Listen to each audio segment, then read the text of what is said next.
ہمارا یہ جو دل ہے روزانہ 1,00,000 دفعہ دھڑکتا ہے. 1,00,000 دفعہ ہر انسان کا دل دھڑکتا ہے، اور 1,00,000 دفعہ دھڑکنے سے 10,000 لیٹر خون ہماری شریانوں میں ٹریول کرتا ہے روزانہ. اور ہماری شریانیں جو ہیں، وینز جو ہیں، ان کو اگر جوڑا جائے تو 1,00,000 کلومیٹر بنتی ہیں. 2.5 چکر پوری زمین کے بن جائیں ہر انسان کی شریانیں اگر جوڑی جائیں. ان ساری شریانوں میں جو خون ٹریول کرتا ہے دل کے ذریعے، کیا یہ خود بخود ہو رہا ہے؟ پھر اس کے بعد اس چیز کے اوپر غور کریں کہ ہمارے جو گردے ہیں روزانہ 25 دفعہ ڈائلیسس کرتے ہیں. ایک ڈائلیسس کی قیمت مارکیٹ میں تقریباً 3,500-4,000 روپے ہے. 4,000 کو آپ 25 سے ضرب دیں، 1,00,000 روپے کا کام ہمارے گردے مفت روزانہ کر رہے ہیں بغیر کسی تکلیف کے. ڈائلیسس کروانے کے لیے تو ٹائم دینا پڑتا ہے، تکلیف کاٹنی پڑتی ہے. یہ ہمارے گردے خود بخود چل رہے ہیں. کیا زمین و آسمان کی ساری مخلوقات مل کے جس بندے کے گردے فیل ہو جائیں وہ گردے چلا سکتی ہیں دوبارہ؟ یا دل فیل ہو جائے تو دل چلا سکتی ہیں؟ یہ کوششیں ہوتی ہیں، بیٹری لگاتے ہیں، لیکن وہ کہتے ہیں کہ دل چل رہا ہے لیکن جان ختم ہو چکی ہے. اس طرح دل چلنے سے جان نہیں آ سکتی بیچ میں. پھر ہمارے پھیپڑے روزانہ 23,000 دفعہ سانس اندر کھینچتے ہیں، 23,000 دفعہ سانس باہر نکالتے ہیں. اور جو سانس اندر کھینچتے ہیں، آکسیجن جو ابزارب کرتے ہیں، یہ آکسیجن پورے جسم کے ہر خلیے تک پہنچتی ہے. اور ہمارے جسم میں خلیوں کی تعداد کوئی ہزاروں میں لاکھوں میں نہیں ہے. ایک انسان کے جسم میں 100 ٹریلین خلیے موجود ہیں. 100 ٹریلین، اور 1 trillion is equal to 1000 billion, 1000 ارب کے برابر. اس کو سمجھانے کے لیے سائنٹسٹ نے یہ ایگزامپل دی ہے کہ اگر انگلینڈ جیسے 30 ملک ہوں اور وہ 30 کے 30 ملک درختوں سے پر ہوں، ہر درخت کے 10,000 پتے ہوں، تو جتنے پتوں کی تعداد بنتی ہے نا، 30 انگلینڈ جیسے ملک مکمل درختوں سے بھرے ہوئے، وہ سارے پتے گنے جائیں، ہر درخت کے 10,000 پتے ہوں، تو یہ 100 ٹریلین فگر بنتا ہے.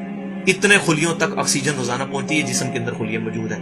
اور ہر خلیہ ایک پرفیکٹ فیکٹری ہے، پاور جنریشن پلانٹ اس کے اندر لگا ہوا ہے. وہ اپنی خوراک تیار کرتا ہے، ہر خلیہ اس تک آکسیجن پہنچتی ہے، خون کا نظام پہنچتا ہے. یہ سارے کا سارا کمپلیکس سسٹم کیا خود بخود ہو رہا ہے؟ زمین و آسمان کی ساری مخلوقات مل کے یہ کام نہیں کر سکتی، جس کے بارے میں ہمیں وہم ہو گیا شاید یہ خود بخود ہو رہا ہے. پھر اپنی آنکھوں کے اوپر غور کریں. ہماری آنکھیں روزانہ 12,000 دفعہ چپکتی ہیں. ایسے 12,000 دفعہ اگر ہم اپنے یہ ہاتھ کو الٹا کر کے ایک دوسرے پہ یوں رگڑیں نا، تو میرا خیال ہماری کھال اتر جائے. اس سے زیادہ نازک چیز ہماری آنکھ ہے. لیکن اس آنکھ کے درمیان ایسا لیکوڈ موجود ہے کہ جو اس آنکھ کو گھسنے نہیں دیتا اور تکلیف نہیں ہوتی. وہ لیکوڈ تھوڑا سا زیادہ ہو جائے تو خام خواہ ہمارے آنسو بہنے شروع ہو جائیں. جیسے ہمارے گلے میں بھی تھوک موجود ہے، یہ تھوڑا سا زیادہ ہو جائے تو رال ٹپکنی شروع ہو جاتی ہے. کئی لوگوں کو آپ دیکھتے ہیں بیماری ہوتی ہے، ایک زیادہ مقدار میں ہو جائے تو رال ٹپک جائے، کم ہو جائے تو ہم بول نہ سکیں، ہمارا گلا خشک ہو جائے. کہ اتنا کمپلیکس نظام خود بخود ہو رہا ہے. اگر ہم روزانہ 12,000 دفعہ ایسے کریں نا آنکھیں خود سے تو تھک جائیں.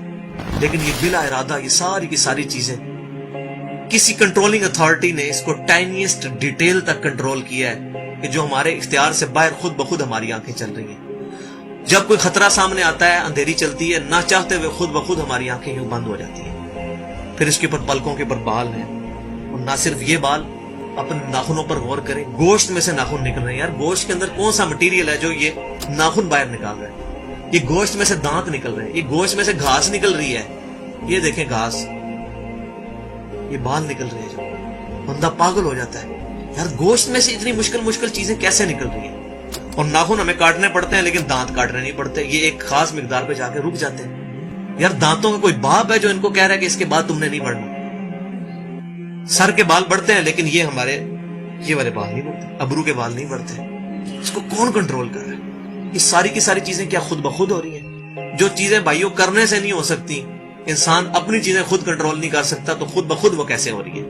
اس سے بڑی تو بیوقوفی اور کوئی چیز نہیں. پھر سب سے مشکل جو انسٹرومنٹ ہمارے دماغ جو ہے، ہمارے دماغ کے اندر 10 ارب خلیے ہیں، اور جو دماغ کے اندر جو ہمارے کنیکشنز ہیں وہ 100 ٹریلین ہیں، equivalent to the quantity of cells in human body. جو میں نے بتایا تھا انگلینڈ جیسے 30 ملک ہوں، وہ والی ایگزامپل دی، وہ سیم اتنے کنیکشنز دماغ کے اندر ہیں. ہمارے دماغ کے اندر 1 منٹ کے اندر 10 لاکھ چین ریاکشنز ہوتے ہیں جن کی وجہ سے دماغ کام کرتا ہے. ایک کنیکشن بھی ان 100